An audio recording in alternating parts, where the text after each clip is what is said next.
Hope is a choice, but it doesn't always feel like an accessible one. Because there are days when everything falls apart, and what once felt solid unravels right before your eyes. Loss shows up unannounced. Answers don't come. The soul grows, tired. And in the middle of it all, someone says, "Have hope." But how do you do that? How do you choose something you don't feel? How do you hold on when everything is slipping through your fingers? It's in those moments the heart starts to shake. Faith feels fragile, almost absent.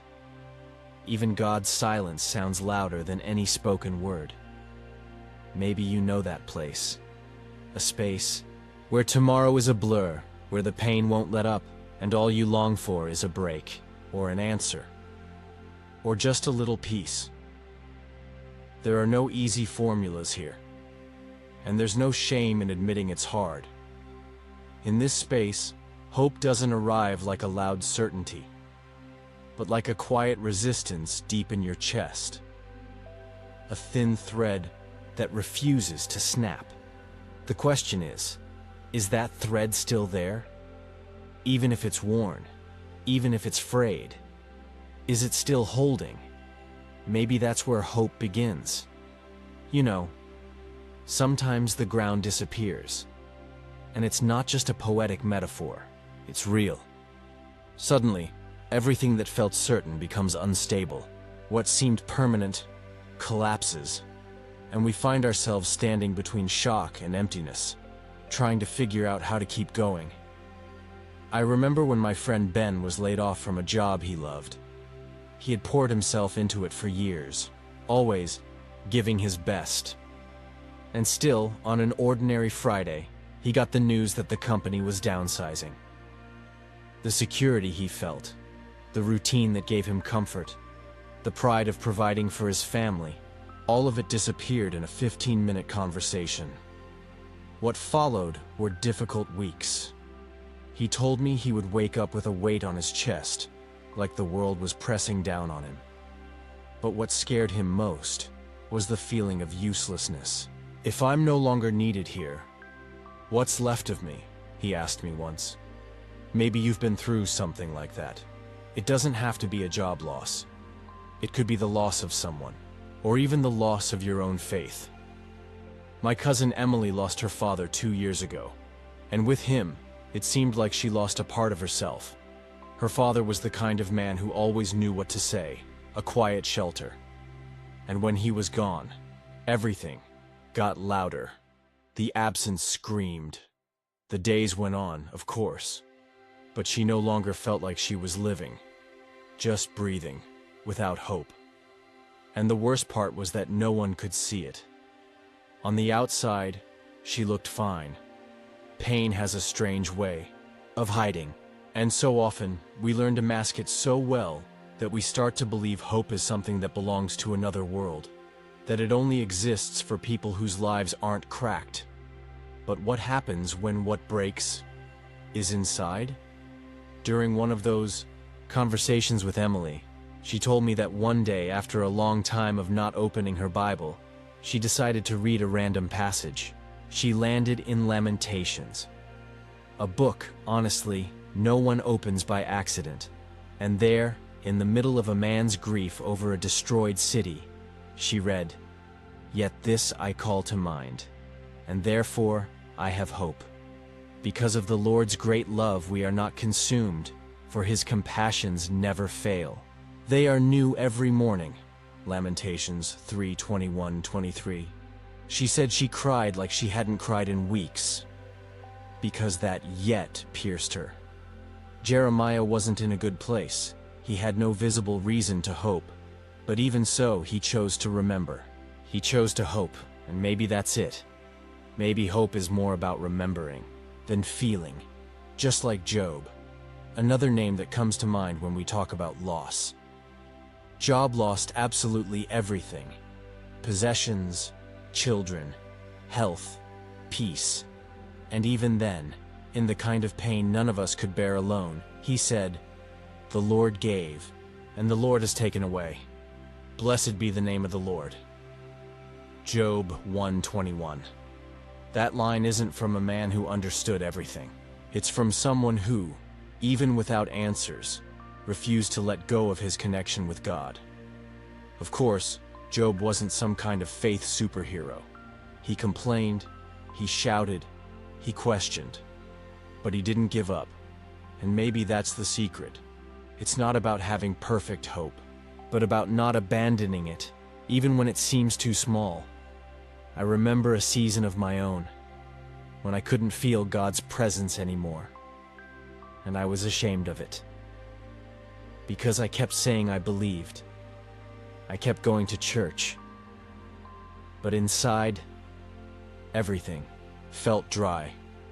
A desert. I kept wondering if I still believed, or if I was just repeating old lines, so I wouldn't fall apart. It lasted for months. Until one night, an ordinary night, I looked up at the sky. I didn't see any sign, didn't hear any voice, but for some reason I simply said, "Lord, I'm still here." Hope started there, not because something changed, but because I chose not to leave. Maybe that's the key. Staying. Even without strength, even with doubts, even when you're tired. Hope doesn't have to be loud. It can be whispered. It can show up in a forgotten verse, in a friend's unexpected call, in an unplanned sunset. Sometimes it shows up as silence, but it's still God. If it feels like everything is falling apart right now, maybe that's just the scene. Because the foundation might still be steady. And hope might begin with a simple, "God, I'm still here." Maybe that "I'm still here" is your starting point too.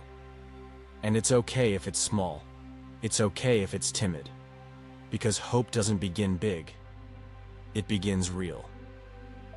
I know that sometimes we wait to feel something before we act. We wait for faith to pulse strongly again, or for the pain to ease before we rise. But what if it's the other way around? What if it's the act of rising that reignites the flame? I'm not talking about big gestures. Sometimes choosing hope is in opening the curtains after days in the dark.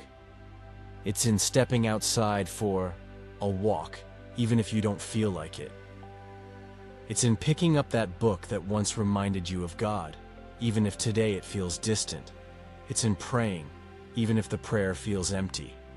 And it's also in not isolating yourself, in letting someone know that you're struggling, because no one was made to carry the weight of the soul alone.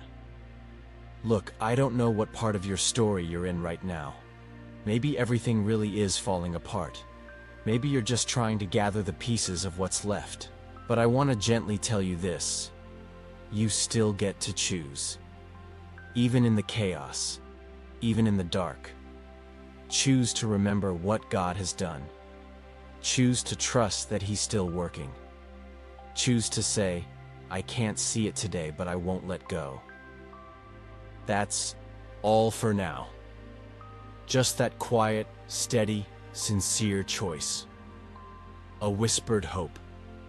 Maybe trembling, but still holding on. And if it's too hard, remember, God never asked you to carry everything. He just wants to meet you where you are and walk with you, one step at a time.